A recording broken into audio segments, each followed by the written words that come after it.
Hi class, we are in week 3. I will post in the 3.1 and 3.2 areas instructions on how to do these two assignments. However, I wanted to address the whole week quickly.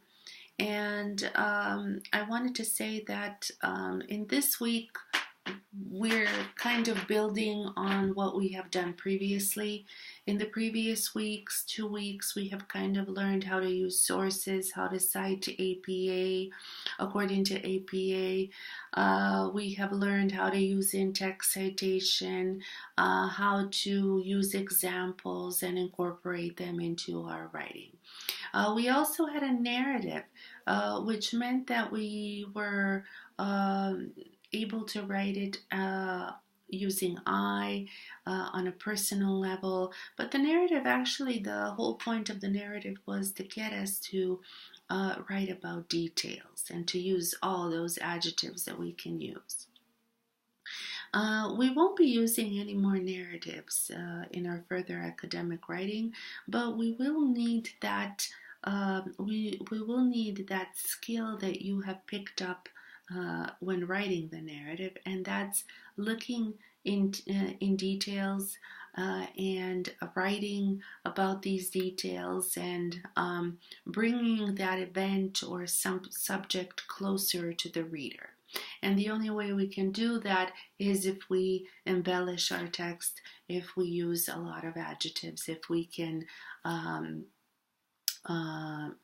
describe something in really good details. Okay, so you will need that part.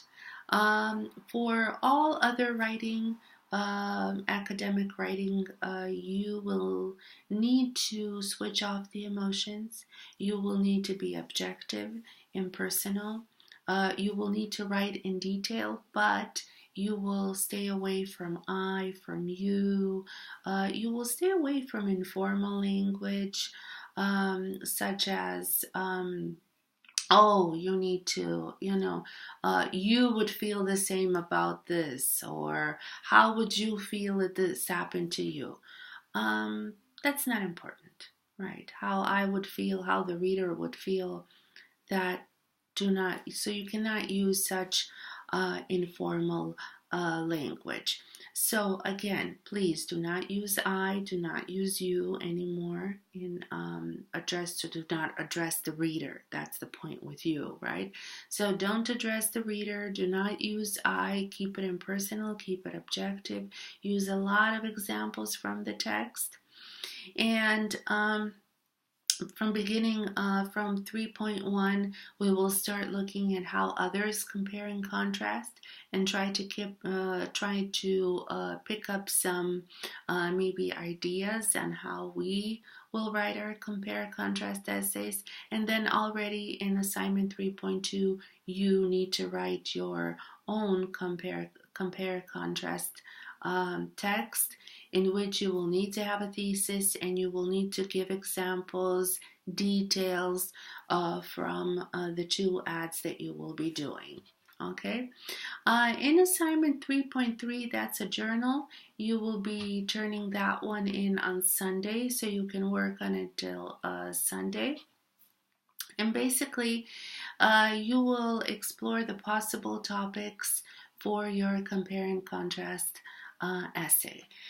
So think about what two topics would be good for this assignment.